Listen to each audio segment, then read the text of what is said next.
তোমরা চেনো মোহাম্মদ বিন কাসিমকে? 17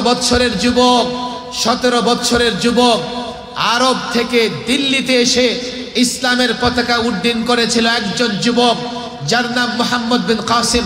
তোমরা তো জানো না, নায়কদের চেনো, গায়কদের চেনো, সালাউদ্দিন আইয়ুবীদের চেনো না, তোমরা মোহাম্মদ বিন কাসিমকে চেনো না। ভারতে ইসলাম কি করে আসছে? 1400 বছর আগে একজন যুবক, যার নাম মোহাম্মদ বিন কাসিম, বয়স মাত্র 17 বছর বয়সে অভিযান চালিয়ে রাজা দাহিরকে পরাজিত করে দিল্লিতে ইসলামের পতাকা উড্ডীন করেছিলেন একজন যুবক। আজকে বাংলাদেশে মোহাম্মদ বিন কাসিমের মতো হিম্মত সাহস নিয়ে ময়দানে ঝাঁপিয়ে পড়তে তারা কি পারে না? এই ভূখণ্ডে আল্লাহর বিধান কায়েম করবে, কোরআনী শাসন কায়েম করবে, প্রতিজ্ঞা করতে, ওয়াদা করতে, লড়াইয়ের ময়দানে অবতীর্ণ হতে। আমি তো বলি হাজারো লাখো মোহাম্মদ বিন কাসিম এই বাংলার জমিনে আছে, হিম্মত আছে, পাওয়ার আছে। তাদেরকে যদি প্রস্তুত করা যায়, শুধু ঢাকায় নয়, বাংলার জমিনে নয়, এই যুবকেরা দিল্লির বুকে হিন্দুত্ববাদ, উগ্রবাদকে পরাজিত করে ইসলামের ঝান্ডা আবারও দিল্লিতে উড্ডীন করতে পারবে।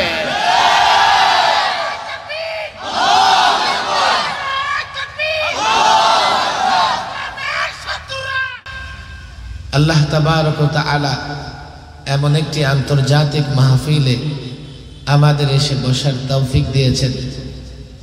সকলে অন্তর থেকে কালিমাতুশ শুকর উচ্চারণ করি, বলি আলহামদুলিল্লাহ।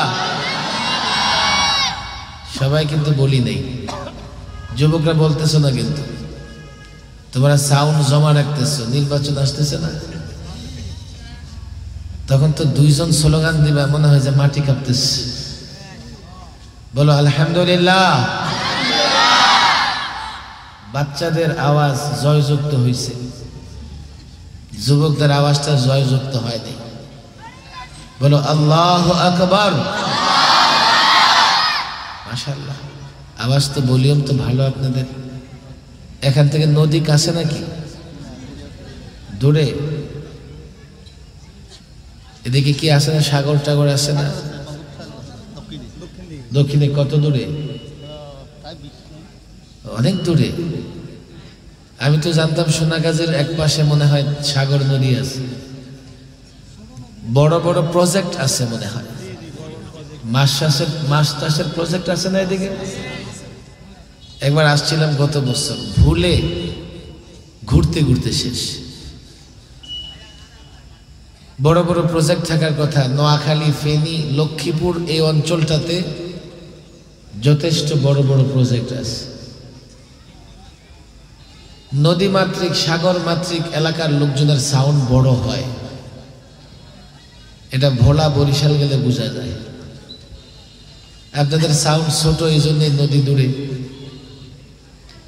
ট্রাই করে দেখি না সাউন্ড কত বড় হয়। আল্লাহু আকবার। এখন তো যুবকরা স্লোগানে ভুলে গেছে, নির্বাচনের স্লোগানে এখন কিন্তু নারায়ে তাকবীর নাই। কথা ঠিক না বে ঠিক? আপনারা নারাজ হবেন বললে? আমার কথা বললে কষ্ট পাবেন? আমরা মুসলমান না? আমরা তাকবীর দিলে প্রথম তাকবীরটা দিব কার নামে? বলেন কার? বলে কার? তাকবীর শব্দের অর্থ কি? তাকবীর শব্দের অর্থ হচ্ছে বড়ত্ব বর্ণনা করা। কি বর্ণনা করা? তোমরা ছোটরা হয়তো বুঝবা না, উনি বড় এটা বোঝানোর জন্য ওনার নামে কি করা হয়? এই যে আমি আসছি, অমুকের আগমন বলছে না, স্লোগান দিছে না? কারণ মর্যাদা বোঝানোর জন্য তার নামে তাকবীর দেওয়া হয়। সবচাইতে বড় কে? আরো জোরে বলেন। তাহলে আমরা যদি তাকবীর দেই, নেতার নামে পড়ে, দলের নামে পড়ে, মৌলভী সাহেবের নামে পড়ে, সবচাইতে বড় যিনি, ওনার নামে আগে তাকবীর হবে। সবচাইতে বড় কে?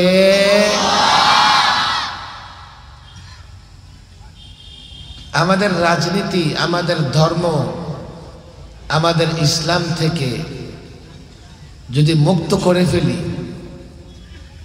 তখন আমরা নানাভাবে স্লোগান দিতে পারব। মুসলমানদের কোনো কাজই এমন হয় না যা ইসলাম থেকে দূরে, সওয়াব থেকে দূরে। মুসলমান মুমিন যে কাজই করবে সঠিকভাবে করলে সে কাজের সওয়াব দিবেন আল্লাহ। আমি রাজনীতি যদি জনগণের কল্যাণে করি, জনগণের কল্যাণে কাজ করলে সওয়াব হয় কি হয় না? আফসোস, রাজনৈতিক ময়দান থেকে আল্লাহর নামে স্লোগান উঠে গেছে। বললে যুবকরা নারাজ হবে, হুজুর আসছি ওয়াজ শুনতে, আপনি বলতেছেন কি অমুকের জয়, বলে কি বলে না? অমুকের সৈনিক, বলে কি বলে না? ভাই তুমি যারই সৈনিক হও, যারই জয় কামনা করো, মুসলমান হলে তাকবীর, বড়ত্ব, মর্যাদা আগে ঘোষণা করতে হবে কার? আমি এই জন্য মাহফিল আগে স্লোগান শিখাই, নাহলে যুবকেরা লজ্জা পাবে। নেতার নামে স্লোগান, মৌলভী সাহেবের নামে স্লোগান, দলের নামে স্লোগান দিতে লজ্জা পাও না, আল্লাহর নামে স্লোগান দিতে লজ্জা পাও কেন? জোরে স্লোগান দিব তো ইনশাআল্লাহ। নারায়ে তাকবীর, নারায়ে তাকবীর। মুখটা বড় করো, সামনে কিছু ইয়ং আছে, জেনজি, পাওয়ারফুল এগুলো।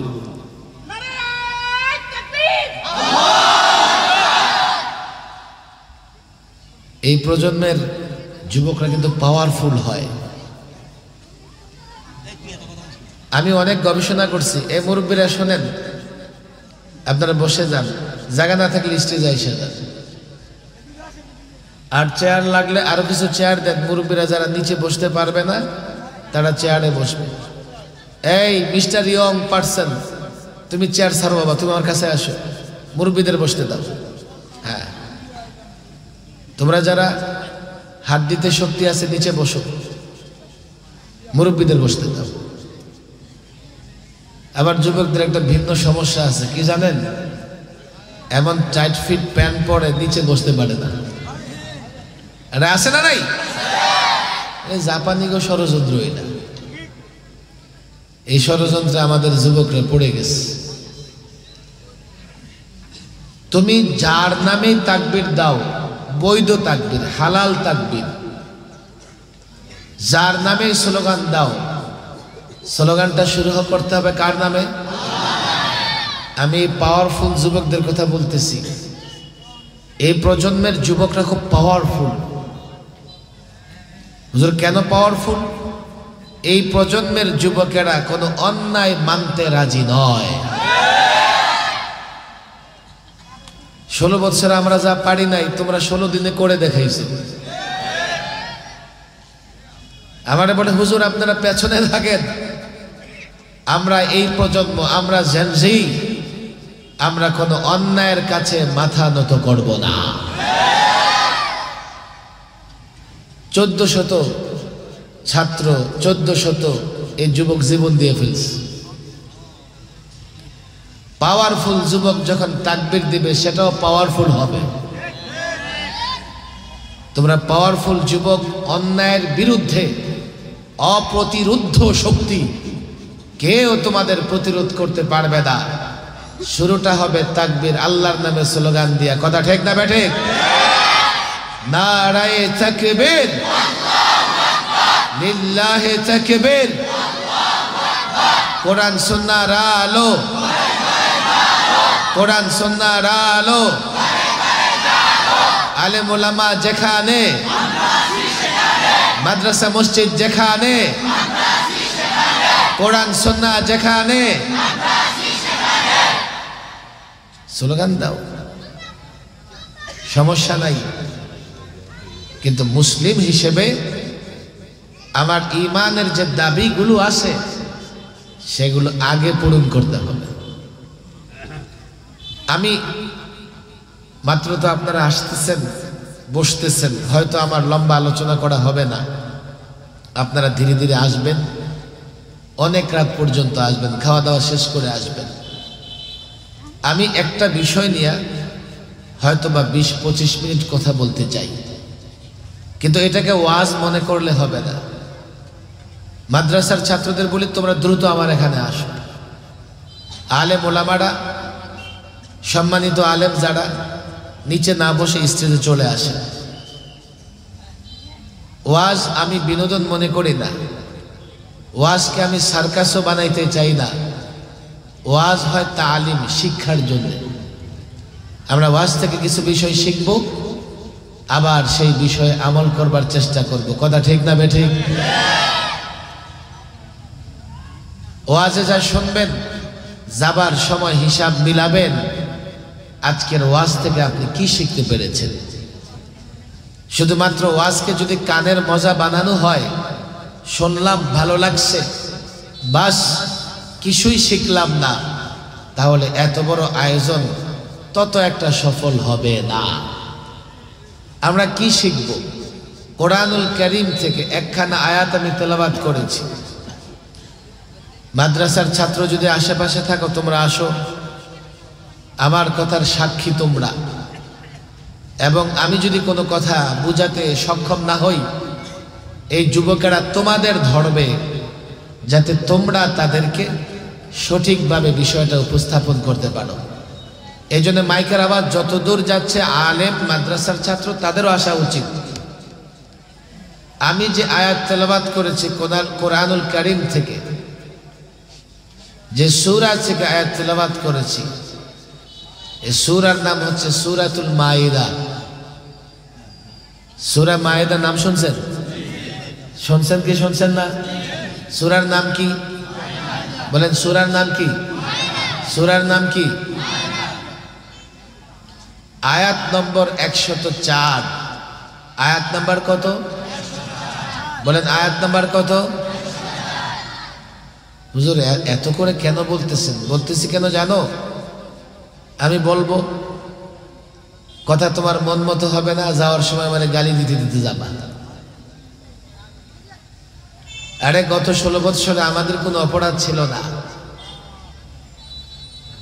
এই যে আমি একটা নিরীহ মানুষ, 3বার সরকারি মেহমান ছিলাম, বিশেষ মেহমান।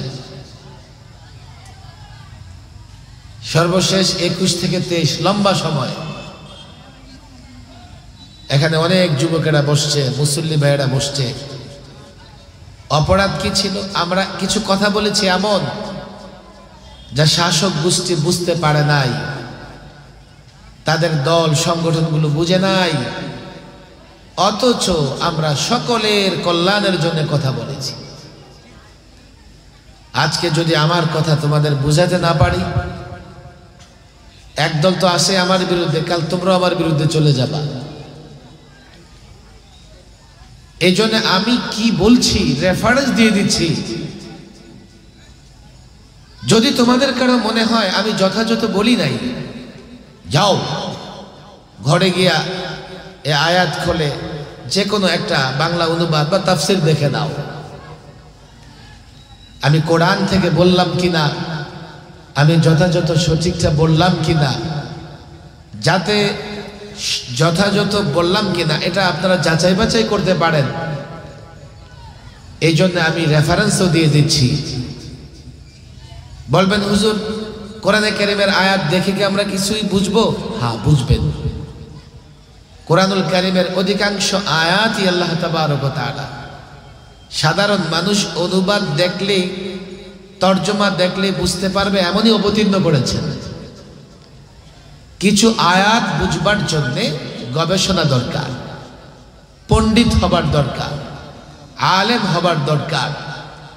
কিন্তু আল্লাহ তাবারক ওয়া তাআলা কোরআনকে এতটা সহজ করেছেন, যদি সত্যিকার অর্থে একজন মুসলমান কোরআনে কারীমের একটা বিশুদ্ধ অনুবাদ গ্রন্থ অনুবাদ সে সেটা দেখে সহজেই বুঝতে পারবে। আমি এমন একটা আয়াতই তেলাওয়াত করেছি, আপনারা চাইলেও সে আয়াত সহজে বুঝবেন। আয়াতটা খুঁজে বের করতে হবে। সূরার নাম কি বলেছি? বলেন কি নাম? আয়াত নাম্বার কত? আয়াত নাম্বার কত? 100। وَإِذَا قِيلَ لَهُمْ تَعَالَوْا إِلَى مَا أَنزَلَ اللَّهُ تعالوا إلى ما أنزل الله وإلى الرسول ১৫০০ বছর আগে যখন কাফির মুশরিকদের বলা হলো তাআলাও, আসো আসো, মুহাম্মদ সাল্লাল্লাহু আলাইহি ওয়াসাল্লাম যখন কাফির মুশরিকদের আহ্বান করলেন আসো ইলা মা আনজালাল্লাহ, আল্লাহ তাবারক ওয়া তাআলা যা অবতীর্ণ করেছেন সেদিকে আসো। আমি ইদানিং এই আয়াতটা নিয়ে অনেক বয়ান করতেছি, কারণ আমাদের ভেতরে বড় সমস্যা আছে, আর এই সমস্যাগুলো অধিকাংশ ক্ষেত্রে আমাদের না জানার কারণে, মূর্খতা এবং অজ্ঞতার কারণে, না জানবার কারণে। মুশরিক মুনাফিক কাফের বেঈমানদের কুরাইশ নেতাদের আহ্বান করা হলো আসো ইলা মা আনজালাল্লাহ, আল্লাহ যা অবতীর্ণ করেছেন সেদিকে আসো, মানে কোরআনের দিকে আসো। কথা ঠিক না বেঠিক? ওয়া ইলার রাসূল, রাসূলের দিকে আসো, রাসূলের দিকে আসো। কাফের মুশরিকদের যখন আহ্বান করা হয়েছিল সবাই রাসূলুল্লাহর ডাকে সাড়া দিয়েছে? আপনাদের কি মনে হয়? মুষ্টিমেয় কিছু সাড়া দিয়েছে, অধিকাংশ সাড়া দেয়। তারা একটা জবাব দিয়েছে, ক্বালু হাসবুনা মা ওয়াজাদনা আলাইহি আবানা। কেন তোমার ডাকে আমরা সাড়া দেব না? আমাদের জন্য যথেষ্ট সেই পথ যে পথে আমরা আমাদের বাপ দাদাদের পেয়েছি। রাসূল তাদেরকে আহ্বান করতেছেন কোরআন এবং রাসূলের পথে, আর তারা বলতেছেন কি আমাদের জন্য সে পথই যথেষ্ট যে পথে আমরা আমাদের বাপ দাদাদের পেয়েছি। এর মানে হচ্ছে সে কোরআন এবং সুন্নাহর পথে আসবে। আমি যুবকদের বলি, দেখো তোমরা সমাজের পাওয়ার, তোমরা মাহফিলে আসছো, আমি মনে করি এটাই আমাদের সবচেয়ে বড় বিজয়, আমাদের জন্য এটা পুরস্কার। আমরা যদি তোমাদেরকে কোরআন সুন্নাহ দিয়ে তৈরি করতে পারি, সমাজ রাষ্ট্র সব ঠিক হয়ে যাবে। তাদের এই উত্তরটা আল্লাহ তাবারক ওয়া তাআলার পছন্দ হয় নাই। পছন্দ না হবারই কথা। কোরআন সুন্নাহ বাদ দিয়ে বাপ দাদাদের পথ মতো চলবে, বাপ দাদাদের পথে চলবে, এটা কখনোই গ্রহণযোগ্য হতে পারে। খেয়াল করে শুনবেন, আমি একটা প্রশ্ন করব আপনাদের, খেয়াল না করলে আমার প্রশ্নটা বুঝবেন না। কাফের মুশরিকরা বাপ দাদাদের পথে চলবে এ কথা বলে সমালোচিত হয়েছে, তাদের উত্তরটা সঠিক হয় নাই। কিন্তু কোরআনুল কারীমে সূরা ইউসুফে একজন পয়গম্বর বলতেছেন, একজন পয়গম্বর হযরত ইউসুফ আলাইহিস সালাম, তিনি কি বলেন জানেন? ওয়াত্তাবা'তু মিল্লাতা আবাই ইব্রাহিম ওয়া ইসহাক ওয়া ইয়াকুব, আমি আমার বাপ দাদাদের অনুসরণ করেছি। হযরত ইউসুফ বলতেছেন আমি আমার বাপ দাদাদের অনুসরণ করেছি। কে? আমার বাপ দাদারা হচ্ছেন ইব্রাহিম, ইসহাক, ইয়াকুব। একজন নবী বলছেন আমি আমার বাপ দাদাদের পথে চলেছি। তো নবী যেহেতু বলছেন বাপ দাদাদের পথে চলেন উনি, সুতরাং বোঝা গেল বাপ দাদাদের পথেও চলা যায়। কথা ঠিক না বেঠিক? কিন্তু কাফির মুশরিকরা যখন বলেছে বাপ দাদাদের পথে চলে, সেটা কিন্তু গ্রহণযোগ্য হয় নাই। তাহলে একটা প্রশ্ন হয় কিনা আমি বলি আপনাদের, যে হুজুর দু রকমের কথাই তো আপনি বললেন, এখন আমরা আমাদের বাপ দাদাদের পথে চলতে পারবো কি না, এমন একটা প্রশ্ন আসে না আসে না?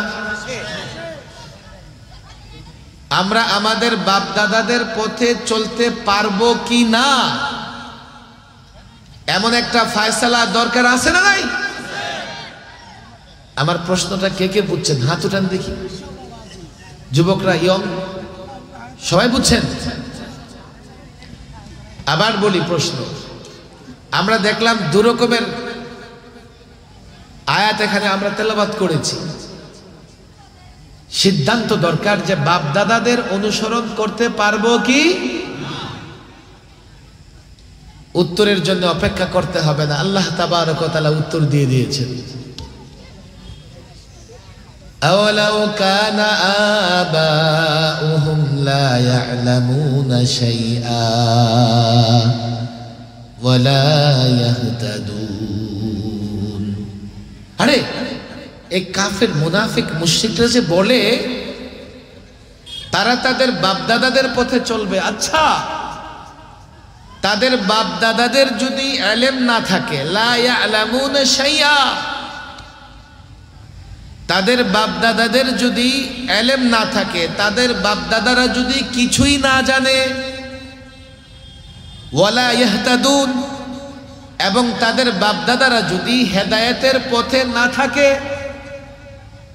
কিছুই না জানে এবং হেদায়েতের পথে না থাকে, তারপরেও কি তারা তাদের বাপ দাদাদের অনুসরণ করবে? দুটা জিনিস নাই বাপ দাদাদের। কটা জিনিস নাই বলেন? আঙুল উঠান, আঙুল উঠান। কয়টা? তাদের বাপ দাদারা কিছুই জানে। দুই হলো তাদের বাপ দাদারা হেদায়েতের উপরে। তাহলেও কি তারা তাদের বাপ দাদার অনুসরণ করবে? এবার উত্তর খুঁজে নেন। পয়গম্বর হযরত ইউসুফ আলাইহিস সালাম তিনি যে বলেছেন তিনি তার বাপ দাদাদের অনুসরণ করেন, আমরা একটু হিসাব করে নেই। ওনার বাপ দাদাকে, হযরত ইউসুফ আলাইহিস সালামের বাবার নাম কি? বলেন কি নাম? বলেন কি? নবী ছিলেন না? নবী সময়ের সবচাইতে বড় আলেম হয়ে থাকেন,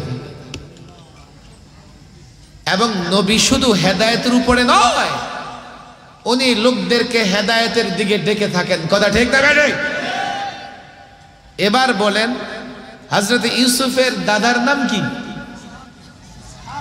ইসহাক। বলেন কি নাম? ইসহাক আলাইহিস সালাম। কি নাম? নবী ছিলেন কিনা?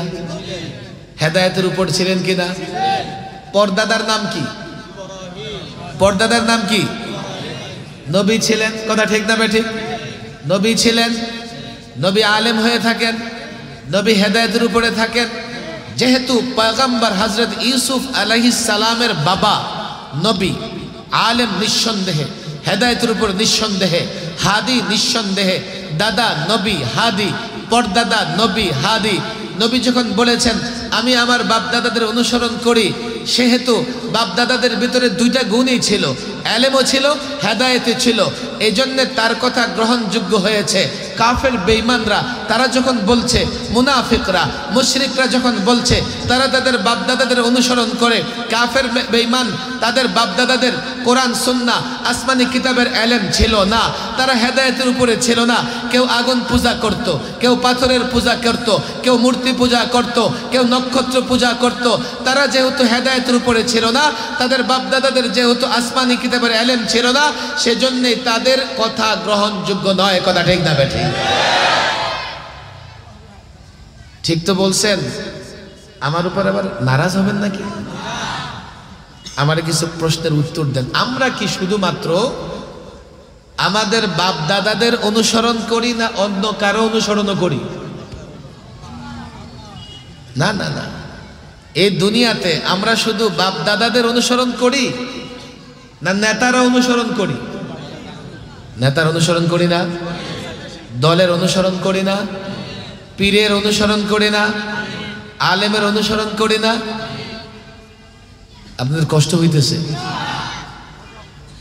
তাহলে আমারে বলেন, জবাবটা যদি আপনারা বুঝে থাকেন, যার মধ্যে কোরআন সুন্নাহর ইলম নাই, যে হেদায়েতের উপরে নাই, সে পীর হলেই কি তার অনুসরণ করা যাবে? এমন টাইপের ভণ্ড পীরের অভাব বাংলাদেশে নাই। কোরআন সুন্নাহর ইলমও নাই, নিজের ভেতরে হেদায়েতও নাই। যুবকরা খেয়াল করে শোনো, না হলে আমার গালি দিবা তোমরা। বলবা হুজুর আপনি তো পেছ লাগাই যাইতেছেন। এমন অনেক মৌলভী সাহেবও আছেন যারা দরবারি গত 16 বছরে বিরানির প্যাকেট পেয়ে ঈমান বিক্রি করে দিয়েছে। বলেন হুজুর আপনি এগুলো কি বলতেছেন? আমি সত্যিকার অর্থে পীর বা আলেমদের বিরুদ্ধে বলি না, জায়েজ হবে না বলা, কিন্তু আমি যদি ডাক্তারের পোশাক পরি ডাক্তার হয়ে যাব? আমি যদি আইনজীবীর মতো কালো পোশাক পরি আইনজীবী হয়ে যাব? খেয়াল করেন, লেবাসদারি মৌলভী সাহেব, লেবাসদারি পীর সাহেব, বাংলাদেশে এমনও পীর আছে মুরিদ থেকে সেজদা নেয়, আছে না নাই? বাংলাদেশে এমনও নামদারি লেবাসদারি আলেম আছে যারা টাকার বিনিময়ে নিজের ঈমান, জনগণের ঈমান বিক্রি করে ফেলে। বাংলাদেশে এই টাইপের নেতা নাই, আছে নাকি? থামলেন কেন? আছে। এমন টাইপের ভ্রান্ত দল, ভ্রান্ত মতবাদ বাংলাদেশে নাই? আরে আছে না নাই? যেহেতু যুবকেরা আসছে, আমি তোমাদের হাতে মানদণ্ড দিয়ে দিচ্ছি, শোনো। তুমি নেতাকে মানো, দলকে মানো, আহা এই দল এবং নেতা এমন সিদ্ধান্ত নিচ্ছে যে সিদ্ধান্তের কারণে সে ঈমান এবং ইসলামের বর্ডার থেকে দূরে সরে যাচ্ছে, বর্ডার ক্রস করছে। আজকে আমি তোমাদের বলি, দেখো এখন লড়াইটা হচ্ছে জ্ঞানের সঙ্গে অজ্ঞতার লড়াই, আলোর সঙ্গে অন্ধকারের লড়াই। আজকে এই প্রজন্মের যুবকেরা, তোমরা যারা পাওয়ার, হিম্মত রাখো, সাহস রাখো, তোমরা যদি বিজয়ী হতে চাও, আমি তোমাদের হিম্মত সাহস দিয়ে যাচ্ছি, মানদণ্ড ঠিক করে দাও। কোরআন সুন্নাহর জ্ঞান আছে, আপনি নেতা, আপনি আলেম, আপনি পীর, আপনি সব, কোরআন সুন্নাহর জ্ঞান নাই, হেদায়েতের পথে নাই, কোরআন সুন্নাহ অনুযায়ী চলেন না, আপনি আমার পীরও হতে পারবেন না, নেতাও হতে পারবেন না, আপনি আমার দলের নেতৃত্বও দিতে পারবেন না। কথা ঠিক না বেঠে? আজকে একটা বড় কঠিন সময় অতিক্রম করতেছি আমরা।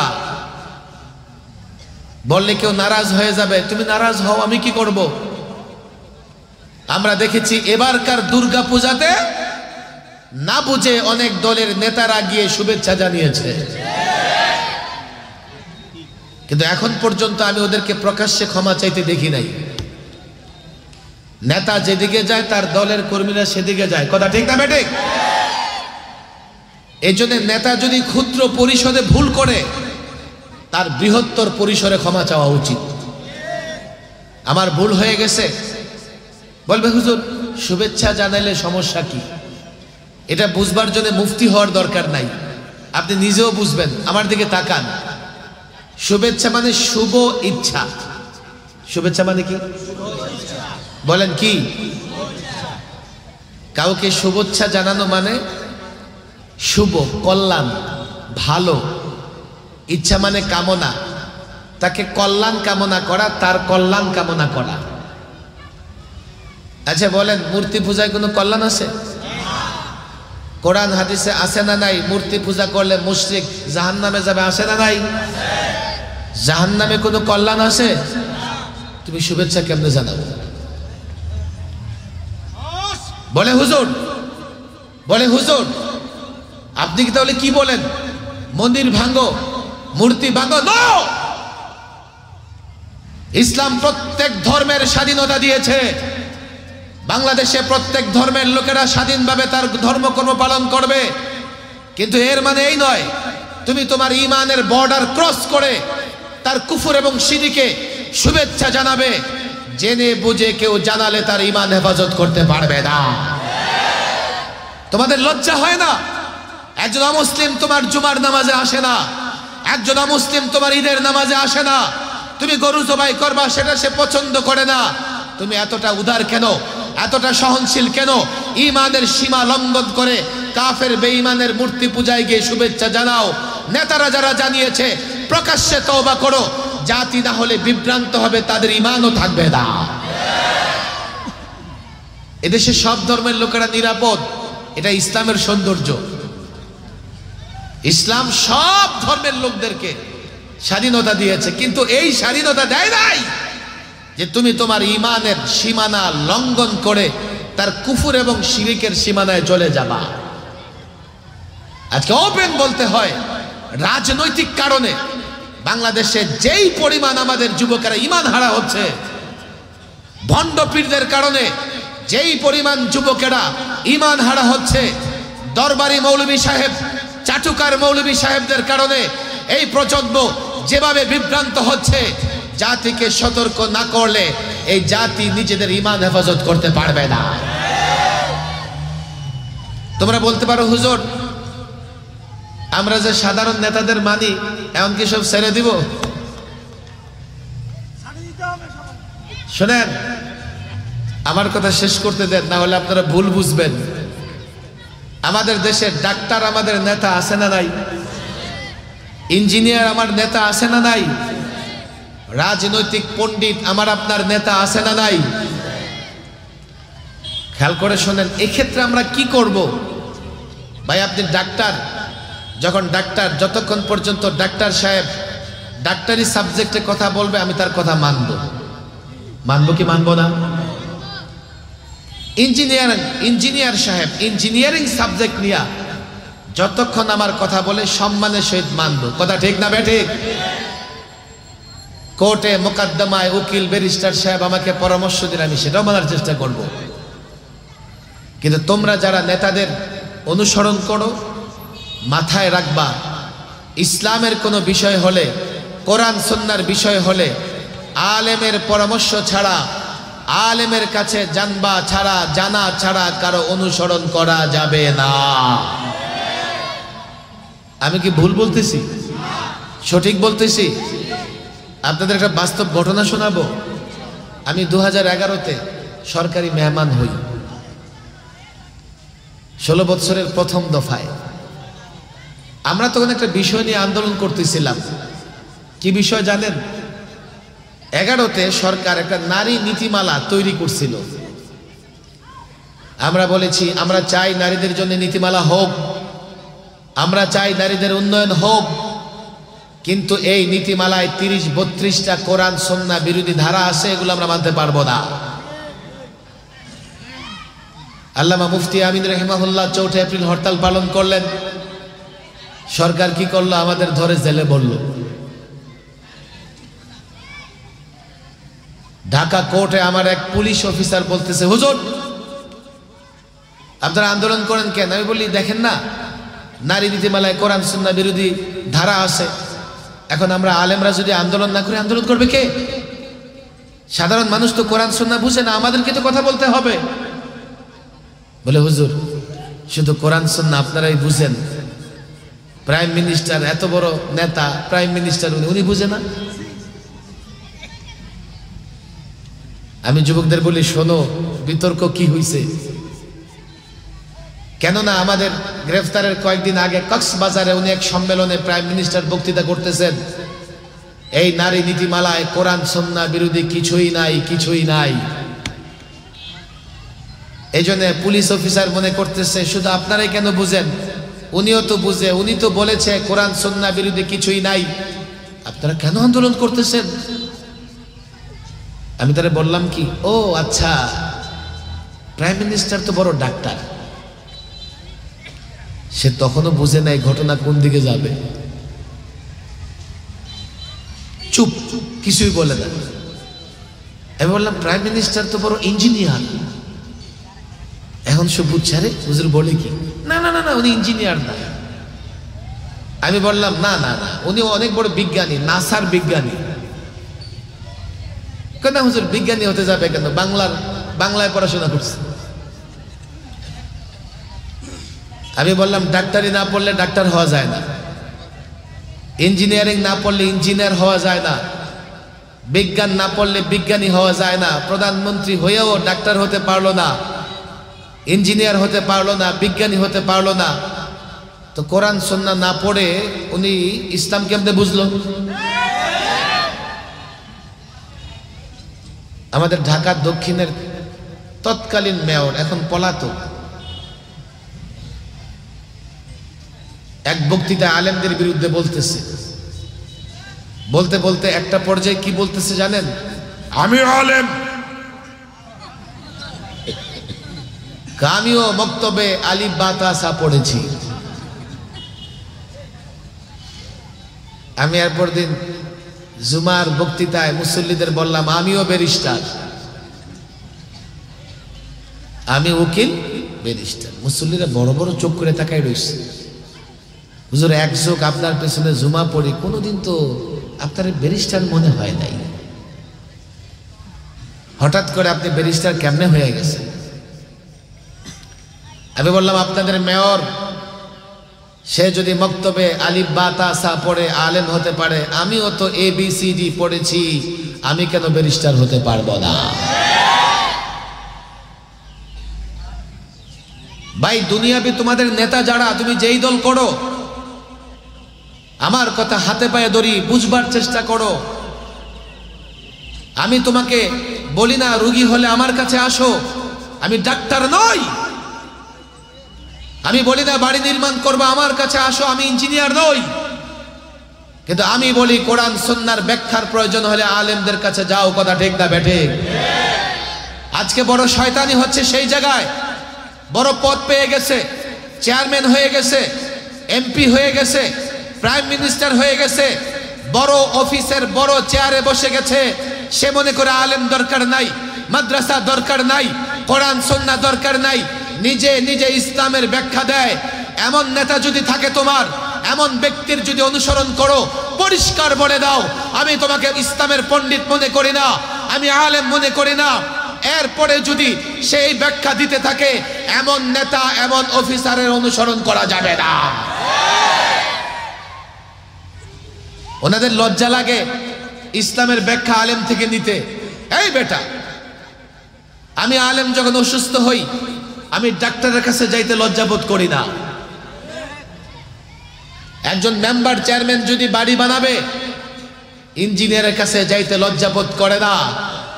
তাহলে ইসলাম যখন জানতে হবে, আলেমের কাছে আসতে লজ্জা কেন লাগে?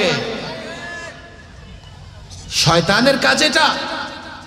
প্রচলিত রাজনীতিবিদ, নেতৃত্ব, ছাত্র নেতৃত্ব, যুব নেতৃত্ব, আমরা তোমাদের সঙ্গে কাঁধে কাঁধ মিলে কাজ করতে চাই, কিন্তু তোমরা আমাদের সঙ্গে কমিটমেন্ট করো, ওয়াদা করো, একমত হুজুর দ্বীনের ব্যাপারে, ইসলামের ব্যাপারে, কোরআন সুন্নাহর ব্যাপারে আপনাদের কথার বাইরে যাব না। তখন আর তোমাদের সঙ্গে আমাদের কোনো বিরোধ থাকবে না। তোমাদের সাবজেক্টে তোমরা কথা বলো। অনুসরণ আমরা যাদের করি, কয় গুণ থাকা লাগবে? বলে কয় গুণ? আরো জোরে কয় গুণ? কষ্ট হইতেছে? এক নাম্বার কি বলছি? এলেম। এক নাম্বার কি? এলেম থাকার দরকার আছে না নাই? না পীরের পরে পীরের পোলা পীর দাবি করলে হয়ে যাবে? এলেম থাকার দরকার আছে না নাই? আছে না নাই? শুধু এলেম থাকলে চলবে না, এলেম অনুযায়ী চলতে হবে।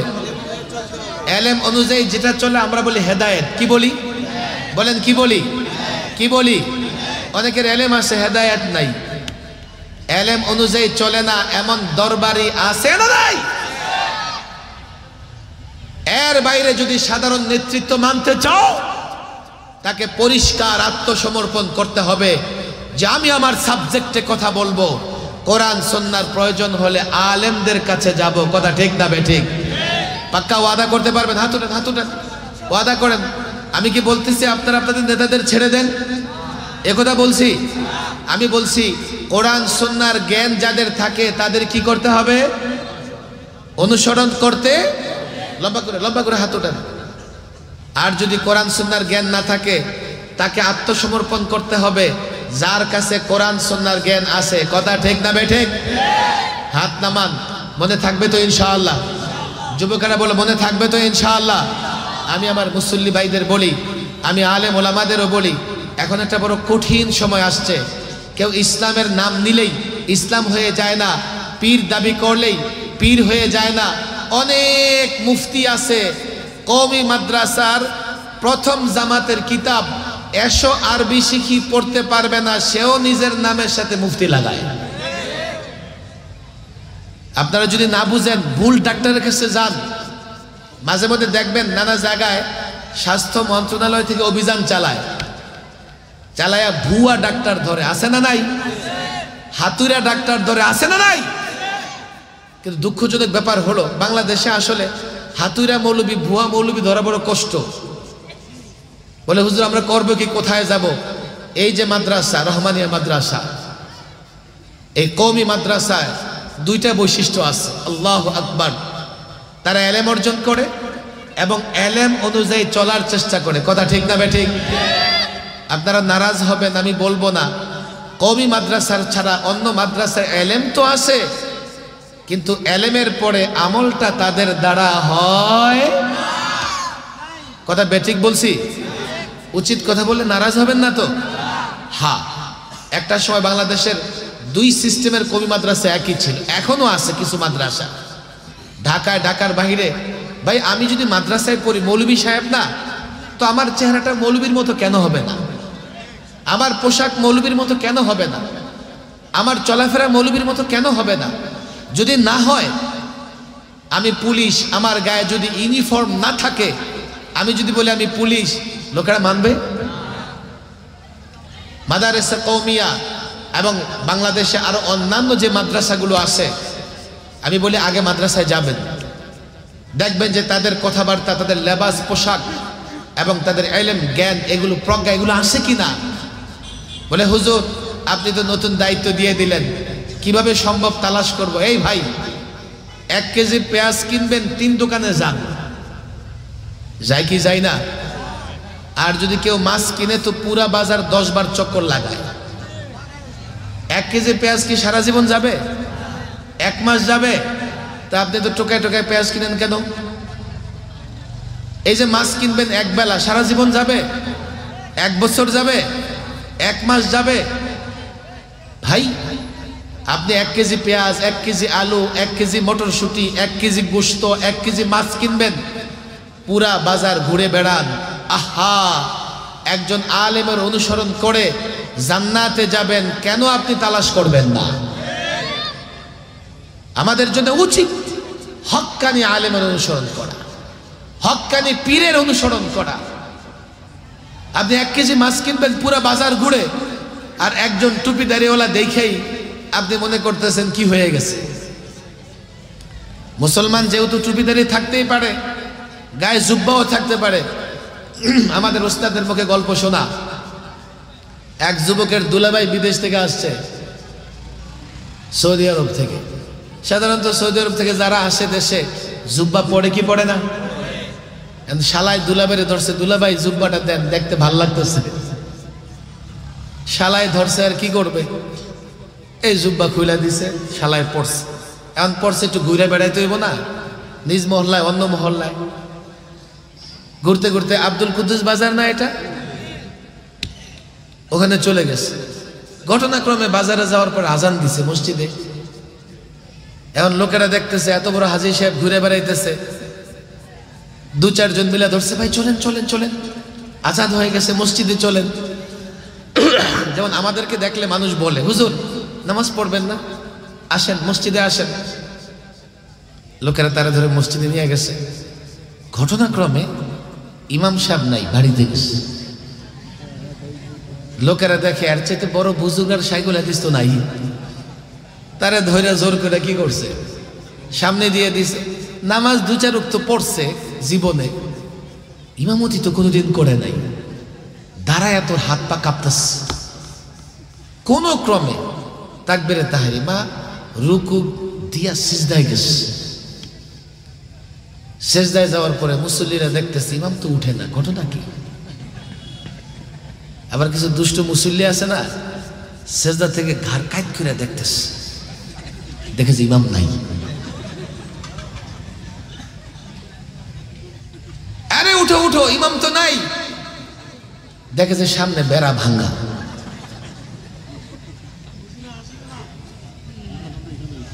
ভাইরে আমার কথা নারাজ হয়েন না, আলেম তালাশ করে করে হক্কানি আলেমের সাথে সম্পর্ক রাখেন। এখন যে ফিতনার যুগ, হক্কানি আলেমের সঙ্গে সম্পর্ক না রাখতে পারলে আমার আপনার ঈমানটারে সহজে যে কেউ বিক্রি করে দিবে। এই জন্য বলি মাদারিসে কওমিয়ার সঙ্গে সম্পর্ক রাখেন। আমি বলবো না যে এখানে কোনো ঝামেলা নাই, থাকতেও পারে। এই জন্য তালাশ করে করে একজন আলেমের সঙ্গে 2-4 দিন ঘুরলে বুঝবেন যে আলেম কয় নাম্বার।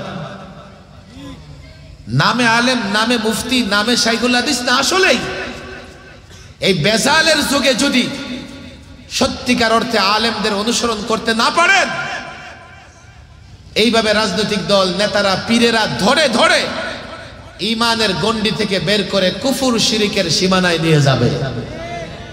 ঈমানটা নিয়ে যদি মরতে পারি, আল্লাহ যদি আমাদেরকে ঈমান নিয়ে কবরে যাওয়ার সুযোগ দেয়, সর্বশেষ ব্যক্তি জাহান্নাম থেকে যে জান্নাতে যাবে, যেই জান্নাতটা পাবে, ওই জান্নাতটা এই দুনিয়ার কমপক্ষে 10টা দুনিয়ার সমান। ঈমানটাকে ঠিক রাখার জন্য কুফর এবং শিরিক মুক্ত জীবন যাপন করতে হবে।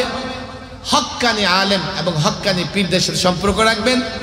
আর যার অনুসরণ করবেন, দেখবেন ডাক্তার হলে ভালো, আপনি ডাক্তারি কথা বলেন, দিন নিয়ে কথা বললে, ইসলাম নিয়ে কথা বললে তার ভেতরে কোরআন সুন্নাহর জ্ঞান থাকতে হবে। কথা ঠিক না বেঠে?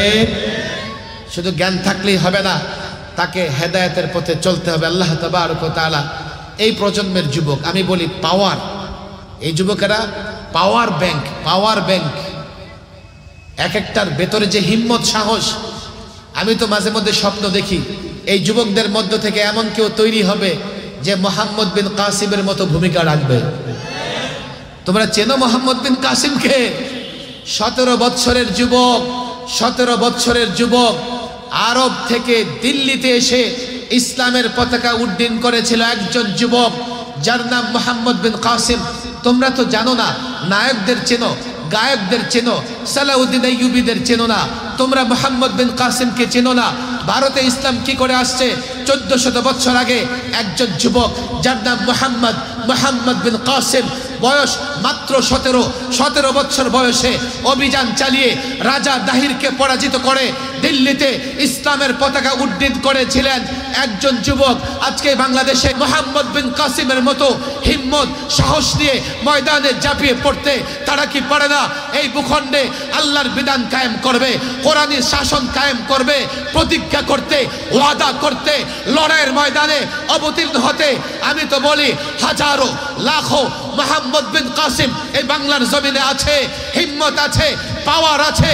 তাদেরকে যদি প্রস্তুত করা যায়, শুধু ঢাকায় নয়, বাংলার জমিনে নয়, এই যুবকেরা দিল্লির বুকে কসাইবুদি হিন্দুত্ববাদ, উগ্রবাদকে পরাজিত করে ইসলামের ঝান্ডা আবারও দিল্লিতে উড্ডীন করতে পারবে।